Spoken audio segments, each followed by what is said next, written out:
नमस्ते बच्चों, पुनः आपका कक्षा में स्वागत है। बच्चों,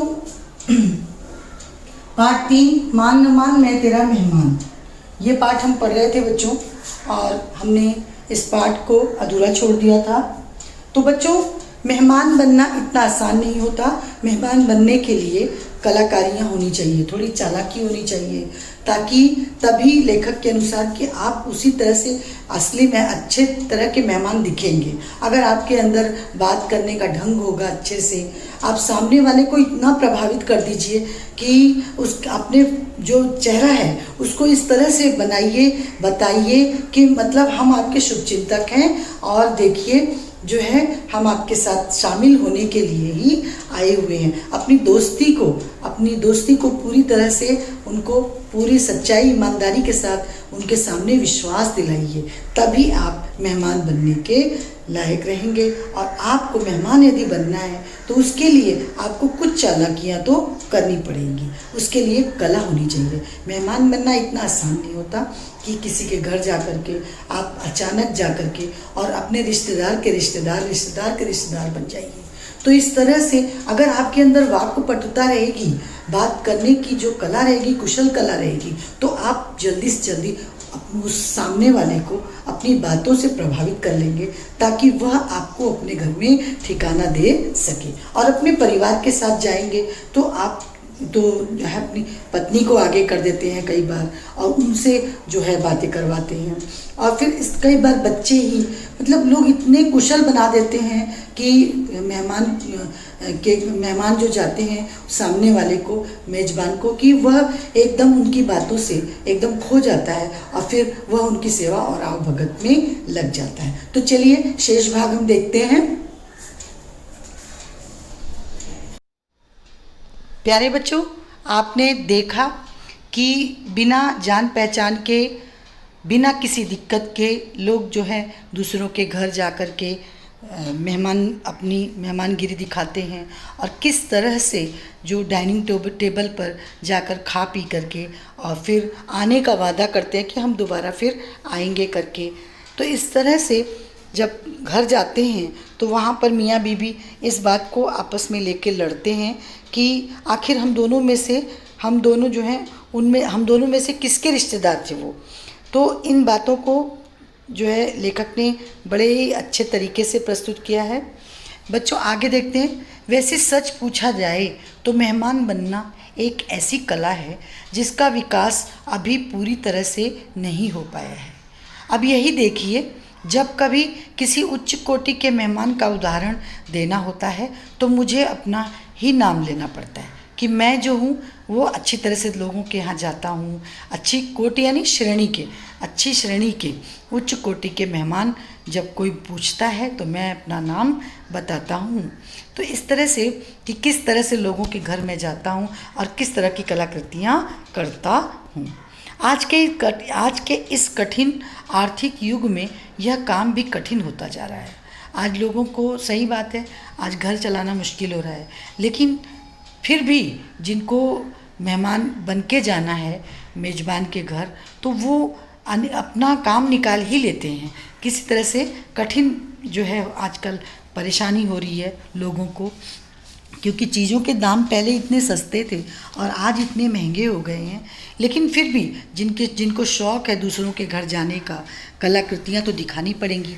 उसके लिए दाव पेच लड़ाने पड़ते हैं, अनेकों प्रकार के जो है कार्य करने पड़ते हैं, हथकंडे अपनाने पड़ते हैं, तब मेहमान बनकर किसी के घर जाते हैं। जैसे कभी किसी ऐसे दोस्त के घर जाना पड़ जाए जहाँ खाना मिलने की उम्मीद ना हो।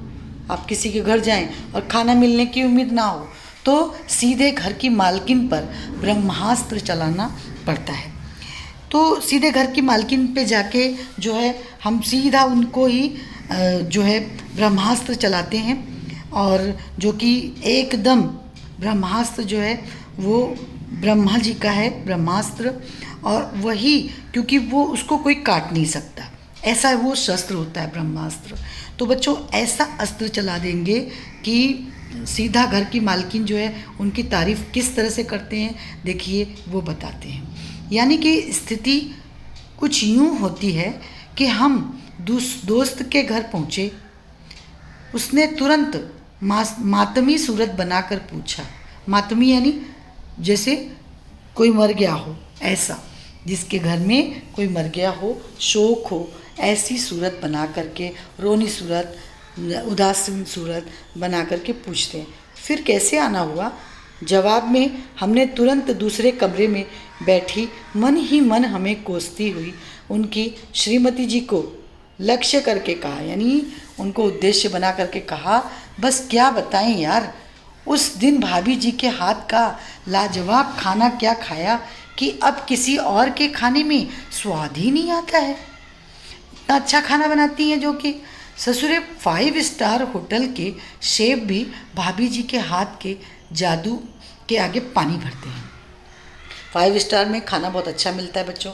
क्या करते हैं हम लोग? वहाँ जा कर के अच्छे से खाते हैं। तो शेफ जो बनाता है, यानी जो बनाने वाला होता है, वो इतना अच्छा बना देता है कि आप जाके जो है उनके खाने को बहुत उनकी अच्छे से खा लेते हैं और बड़ी तारीफ़ करते हैं लोगों से। तो वैसे ही वो जो श्रीमती जी हैं उनको, या भाभी जी, उनको वह किस तरह से चढ़ाते हैं देखिए, बताते हैं कि 5 स्टार का होटल जो है वो भी जो है इतना अच्छा खाना नहीं बनाता जितना भाभी जी बना देती हैं। उनके हाथों में तो समझ लो जादू ही जादू है।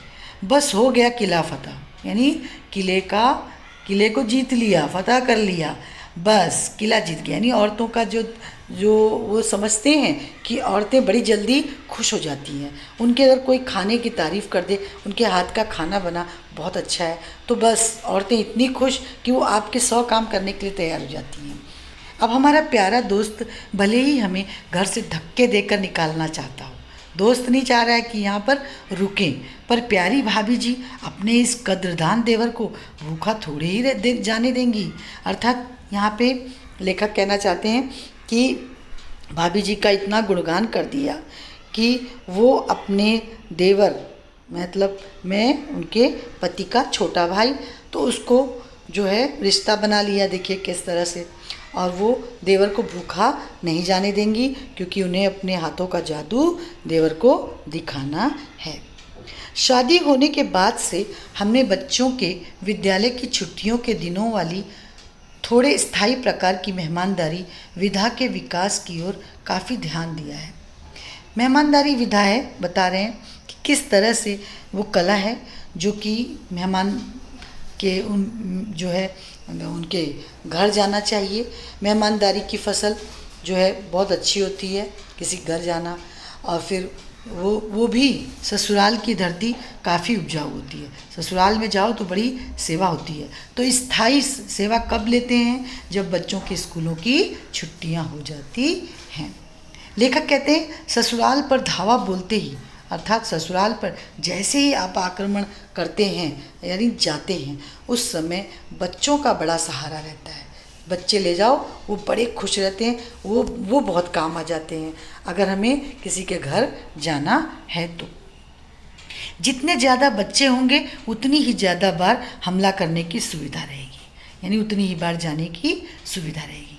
एक साल टुन्नू को अपने नाना की याद आएगी, यानी ननिहाल जाना है तो टुन्नू खुश हो जाएगा, तो कहेगा मुझे नाना के घर जाना है। तो दूसरे साल टिन्नी को, अर्थात उनकी जो बेटी है, उसको अपने नाना की याद आएगी। तीसरे साल मुन्नी को, यानी तीसरा बच्चा मुन्नी, अरे मुन्नी कह रही थी कि जाना है। उसके बाद, और ये क्रम चलता रहता है इस प्रकार, और साल के साल हम दूसरे के घर अपने माम जो है ससुराल में जाते हैं और उनका खूब अच्छे से हमारी आवभगत होती है। पिछली बार तो ऊपरी बच्चों का नंबर ख़त्म होने पर मुझे अपने 6 महीने के बच्चे का सहारा लेकर कहना पड़ा। 6 महीने का बच्चा है लेखक का, और वो कहते हैं कि उसका सहारा मुझे लेना पड़ा। कहने लगे इस बार वो कहने लगे कि वो कह रहा था कि इस बार मेरी बुआ जी बुला रही थी, पर क्या बताऊं, इस छुटके को अपने नाना नानी की याद इतनी आ रही थी कि मजबूरन यहाँ आना पड़ा। एक शातिर को बेटी देकर फंस गए। एक चालाक व्यक्ति को जो है, जो लेखक की पत्नी है, वो उसको जो है उनके पिता देकर के फंस गए। ससुराल वालों के सामने इस कुतर यानी बुरा तर्क, जो बेढंगी होता है, ऐसा तर्क जो है उसको भी मानने के सिवाय कोई चारा ही क्या था। ससुराल वालों की इच्छा नहीं है, लेकिन तो भी आप पहुंचते जा रहे हो। तो ये बात, क्योंकि बेटी का मायका है और आपकी ससुराल, आप सब पूरे आप परिवार के साथ आक्रमण कर देते हैं, तो उनका खर्चा इस बारे में नहीं सोचते हैं और वो बेचारे उसी शर्म के मारे इस रिश्ते को ढोते रहते हैं। ससुराल संबंधी दूसरी रिश्तेदारियों में हमारे कुशल निर्देशन में श्रीमती जी भी ज़बरदस्त भूमिका निभाती हैं। कवि कहते हैं, लेखक कहते हैं कि अगर हम कहीं दूसरी जगह जाते हैं, ससुराल से संबंधित कोई हमें बताते हैं कि दूसरी रिश्तेदारी हमारी है, तो वहाँ पे जब हमारी पत्नी जी जाती हैं तो वो बड़ा अच्छा काम करती हैं। वो बहुत ही ज़बरदस्त भूमिका अपनी अदा करती हैं। क्या करती हैं कि लेखक कहते हैं कि अपने शिकार के घर, यानी जहाँ पे जाना है उसके घर पहुँचते ही अपनी चाची, मौसी या मामी से लिपट जाएंगी। जाते ही औरतें क्या करती हैं, अपनी चाची से, मौसी से, मामी से, उनके घर जाते ही क्या हो जाता है, तुरंत पकड़ लेती हैं उनका गला और बड़े प्यार से और बड़े भावुक स्वर में कहेंगी, जब से मुझे ये शादी हुई है मेरी, आपसे सही ढंग से मिलने तक को मैं तरस गई हूँ। इसलिए इस बार इनसे लड़ झगड़ करके खूब लड़ी हूँ।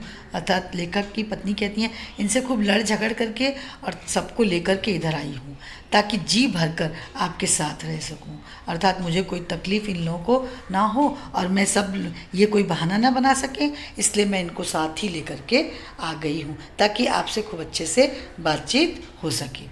और वे बेचारियाँ जब तक अपनी इस भतीजी या भांजी के प्रेम प्रदर्शन के इस अप्रत्याशित हमले से बाहर आती हैं, तब तक हम अपने सूटकेसों को उनके घर में जमा कर अपनी दीर्घकालिक यानी लंबे समय तक की उपस्थिति के स्पष्ट संकेत उन्हें दे देते हैं, बता देते हैं कि हम रहेंगे अब जम के यहाँ पर। इस तरह से उनको हम इशारा कर देते हैं। अपनी मेहमानदारी विशेषज्ञता से हमने अपने नाते रिश्तेदारों को इतना लाभान्वित किया है कि उनमें से कई के बच्चे बड़े कॉरपोरेट हाउसेज में गेस्ट रिलेशन ऑफिसर बन गए हैं और कुछ लोगों ने बिना कोई कैटरिंग डिप्लोमा पास किए अपने खुद के रेस्टोरेंट खोल लिए हैं। अपना खुद का जो है रेस्टोरेंट खोल लिया है, खुद का होटल खोल लिया है। कहते हैं कि हमने इतनी उनकी जो है उस मेहमान की इतनी तारीफ़ की अपने जिनके घर गए, उनकी मेज़बान की अर्थात, तो वो क्या हुआ, वो हमसे खुश होकर के उन्होंने जो है अनेकों प्रकार के डिप्लोमा कर लिए कैटरिंग में, खाना खाने के जो है उस क्षेत्र में, और फिर अपना खुद का होटल खोल चुके हैं।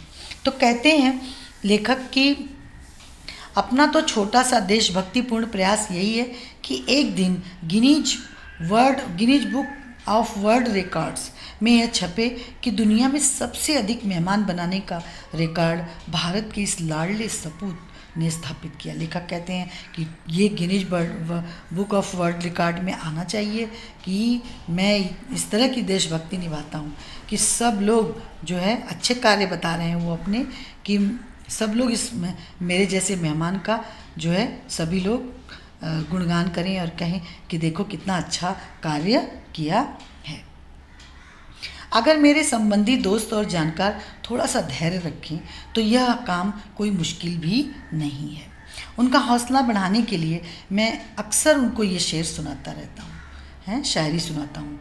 कौन सी शायरी? कहते हैं लेखक, शुक्र कर उस खुदा का और मुझ मेहमान का, शुक्र कर उस खुदा का और मुझ मेहमान का, तेरा खाना खा रहा हूँ तेरे दस्तरखान पर, तेरे दस्तरखान पर। अर्थात तेरी भोजन की जो थाली के नीचे जो बच्चों को कपड़ा होता है, जो हमारे घर आता है, तो हम कई बार क्या करते हैं, उसके थाली के नीचे क्या करते हैं, एक कपड़ा रखते हैं ताकि ये जो है हम अपना एक बड़प्पन दिखाते हैं या उसके सम्मान में ये कार्य करते हैं। तो वही लेखक कहते हैं कि मैं उनका हौसला बढ़ाता हूँ। अपने जो मेज़बान हैं, जो जिनके घर में जाता हूँ, उनको मैं इसी तरह से शेर सुनाता हूँ कि शुक्र कर उस खुदा का, अर्थात भगवान का शुक्र करो, उनका आभार मानो कि और मुझ मेहमान का, यानी मेरे जैसे मेहमान का, कि मैं जो है मेहमान उनके घर खाना खा रहा हूँ और कैसे भोजन की थाली के नीचे रखा जाने वाला जो कपड़ा है दस्तरखान उसके ऊपर, तो आप मुझे परोसते हैं, उस तरह से सम्मान देते हैं। तो बच्चों आपकी देखिए शब्द वाटिका है, इस देखिए शब्दार्थ है क्या, खामख्वा बेकार में, फिर है इस अर्थात बिना वजह यानी बिना किसी कारण के, मेजबान अर्थात मेहमानदारी, जो मेहमान जो है मेहमानदारी जो करते हैं, आतिथ्य करने यानी स्वागत करने वाला, जिसके घर अगर कोई जाए तो जो स्वागत करता है मेहमानदारी करता है वह क्या कहलाता है, मेजबान। बेतकल्लुफ़ी यानी बेधड़क, निसंकोच यानी बिना किसी संकोच के, बिना किसी तकल्लुफ़ के यानी बिना किसी कष्ट के, शातिर यानी परम धूर्त चालाक शातिर व्यक्ति, आपके पाठ में ये आया हुआ है। कुतर्क यानी बुरा तर्क, बेढंगी दलील, दस्तरखान अर्थात भोजन की थाली के नीचे रखा जाने वाला कपड़ा। ये आप लोग बच्चों अपनी अपनी कॉपी में लिख लीजिएगा और इसको याद वाद कर लीजिएगा अच्छे तरीके से।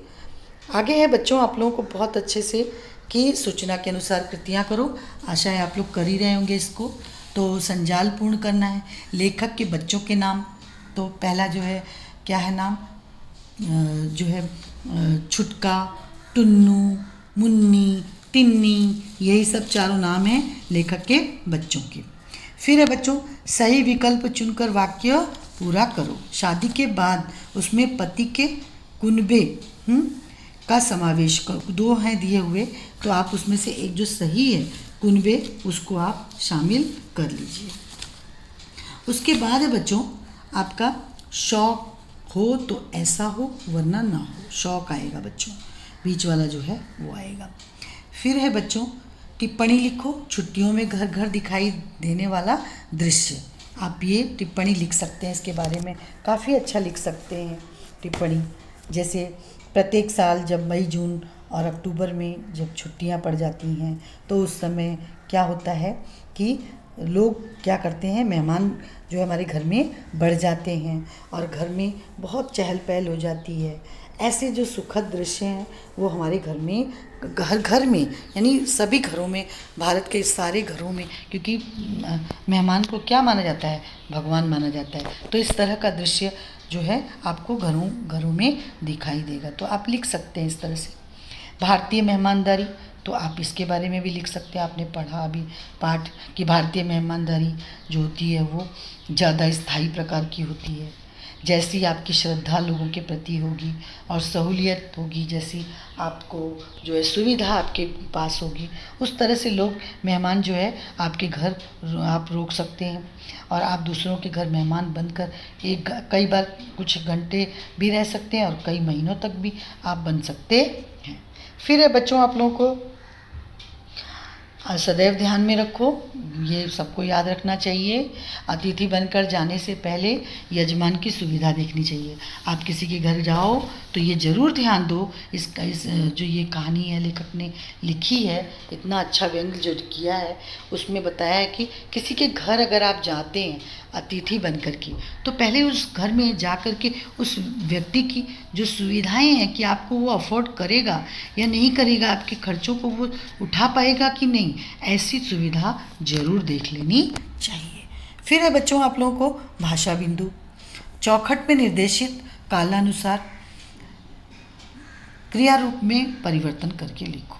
तो बच्चों ये आपको अपनी कॉपी में अच्छे से ये पूरा लिख लीजिए। तो इसमें जो बच्चों आप लोगों को दिया गया है, जैसे सामान्य वर्तमान काल दिया है, लिखना का है, लिखती है, लिखता है, अगर लिखता है मतलब अगर वो पुल्लिंग है तो लिखता है और लिखती है यानी स्त्रीलिंग।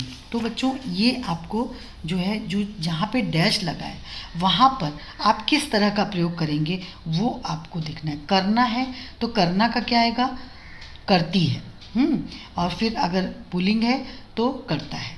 इसी तरह से बच्चों अपूर्ण वर्तमान काल में लिख रहा है आपको दिया है, तो आप करना का क्या लिखेंगे, जैसे कर रहा है।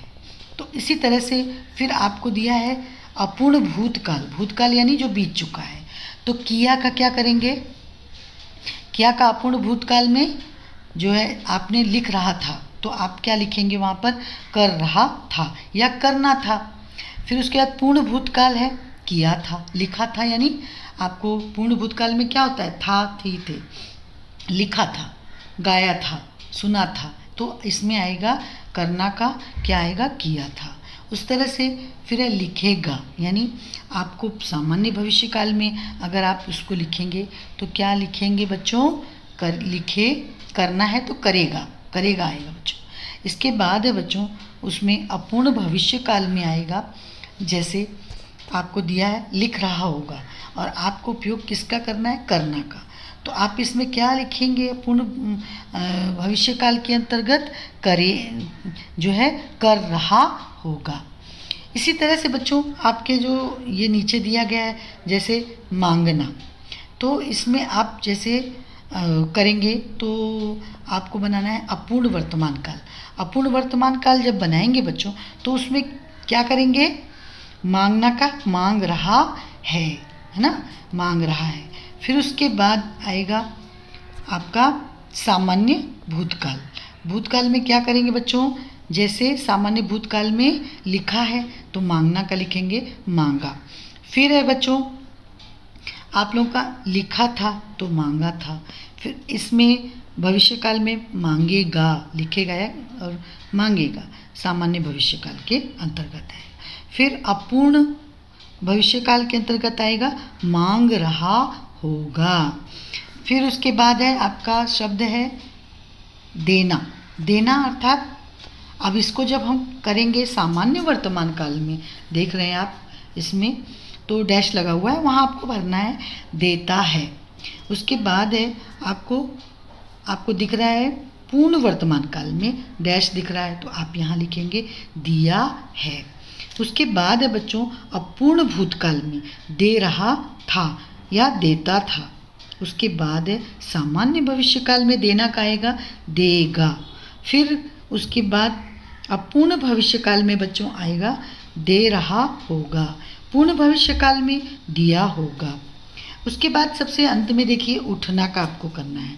जैसे सामान्य वर्तमान काल में आपका लिखा है उठता है, फिर अपूर्ण वर्तमान काल में लिखा है उठ रहा है, अपूर्ण वर्तमान काल में लिखा है उठा है, और सामान्य भूतकाल में लिखे जो है आपको लिखना है, हाँ पूर्ण वर्तमान काल में बच्चों डैश दिया है तो आप वहाँ पे लिखेंगे उठा है।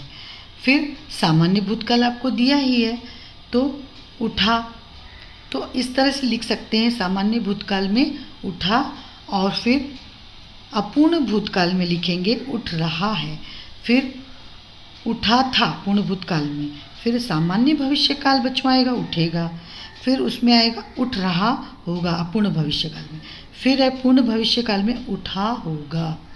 तो बच्चों इस तरह से आपका ये जो पाठ है इसके प्रश्न आपको समझ में आ रहे हैं।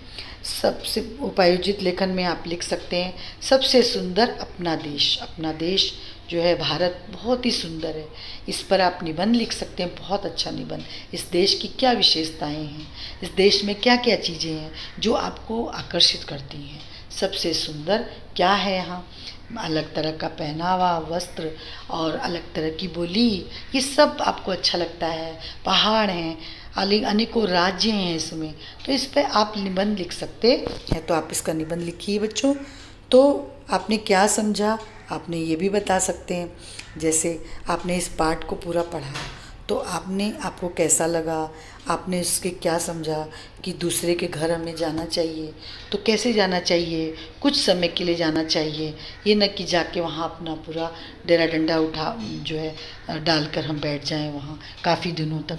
सामने वाले को देखना चाहिए कि थोड़ी किसी भी तरह की तकलीफ़ ना हो, और जैसे हमारे घर कोई आता है तो हम परेशान हो जाते हैं, वैसे ही हो सकता है दूसरे लोग भी परेशान हों लेकिन अपनी बातों को कह ना सकें। तो इस तरह से आप इसके बारे में आप लिख सकते हैं। तो बच्चों आप आज के लिए इतना ही। धन्यवाद बच्चों, आगे हम मिलते हैं और किसी दूसरे पाठ के साथ।